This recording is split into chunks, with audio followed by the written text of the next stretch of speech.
Welcome back to Bizarre Bureau, where we peel back the layers of history to reveal the mysteries hidden within. Today, we're diving into one of the most baffling artifacts ever discovered, the Piri Reis Map. What if I told you that a 500-year-old map drawn on gazelle skin seems to show the coastline of Antarctica? 300 years before the continent was officially discovered, and not just any coastline, but Antarctica without its ice cap. How is this possible? Stick around as we unravel the enigma of the Piri Reis Map.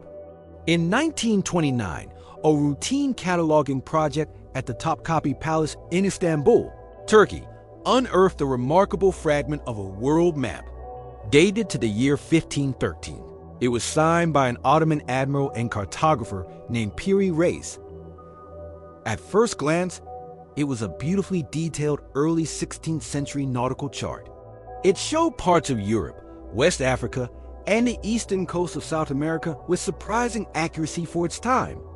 Piri Reis himself wrote in the margins that he had compiled his map from about 20 different source charts, some dating back to the time of Alexander the Great. He even mentioned using a map captured from a Spanish sailor who had sailed with Christopher Columbus on his 3 voyages. This explains the detailed depiction of the New World so soon after its discovery by Europeans. But the real mystery isn't what the map shows, but what it seems to show. As you look at the southern edge of the map, below the coast of modern-day Brazil, the landmass continues to curve eastward.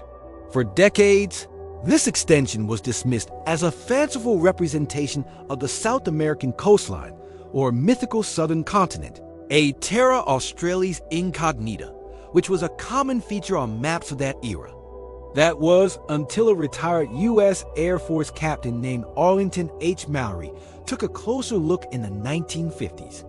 Mallory, an expert in ancient maps, made a startling claim.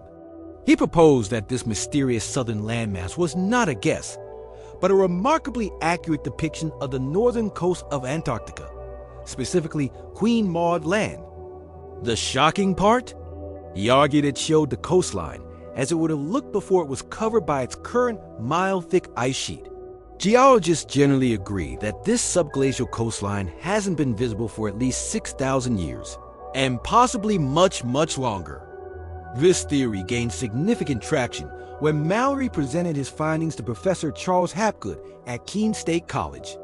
Hapgood and his students spent years studying the map, applying advanced mathematical projections to try and understand its strange distortions. They concluded that the map appeared to be drawn using a sophisticated spherical trigonometry, a type of projection centered on modern-day Cairo, which was unknown in the 16th century.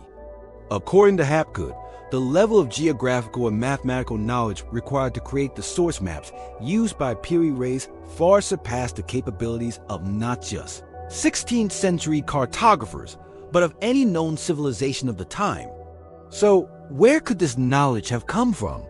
This is where the story takes a turn from a historical puzzle to a profound mystery. Hapgood proposed a radical theory in his book, Maps of the Ancient Sea Kings. He suggested the existence of a highly advanced seafaring civilization that flourished during the last ice age. This lost civilization, he argued, mapped the entire globe with incredible precision long before the rise of ancient Egypt or Sumeria. As the ice age ended and sea levels rose, their coastal cities were lost beneath the waves, but their knowledge in the form of maps was passed down through generations, eventually finding its way into libraries like the one in Alexandria, and from there into the hands of later cartographers. Like Piri Reis, the U.S. Air Force's Strategic Air Command even weighed in.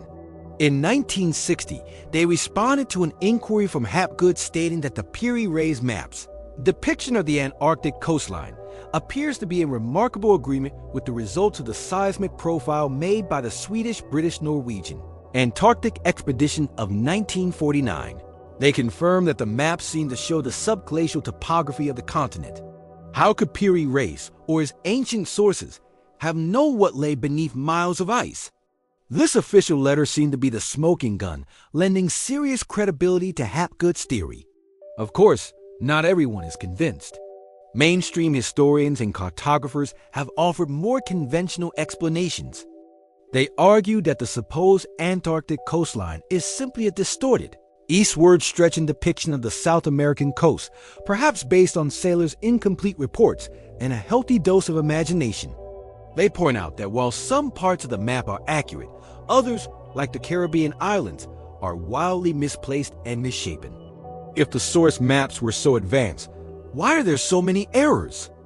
Skeptics also suggest that the resemblance to Antarctica's subglacial coast is a case of pareidolia, our brains seeing a familiar pattern where none exists. It's a coincidence, they say, a random squiggle that happens to look like something significant. They argue that the Air Force letter was misinterpreted and that the cartographers were simply being polite to Hapgood, not endorsing his fringe theory. But the counter-arguments are just as compelling. Why would Piri Reis, a meticulous admiral, suddenly abandon his accurate portrayal of South America and draw a wildly imaginative coastline extending thousands of miles in the wrong direction? And the sheer number of correlations between the map and the actual subglacial landmass is hard to dismiss as mere coincidence. The bays, inlets, and islands shown on the map correspond with features discovered by modern seismic soundings. Could a 16th century sailor just get that lucky with his doodles? This brings us to the core of the mystery. If Hapgood was right, it would rewrite human history. It would mean that a sophisticated global civilization existed tens of thousands of years ago, with technology that we are only just now beginning to replicate. It challenges the linear progression of history we were all taught in school, the idea that we started as hunter-gatherers and slowly climbed the ladder of civilization.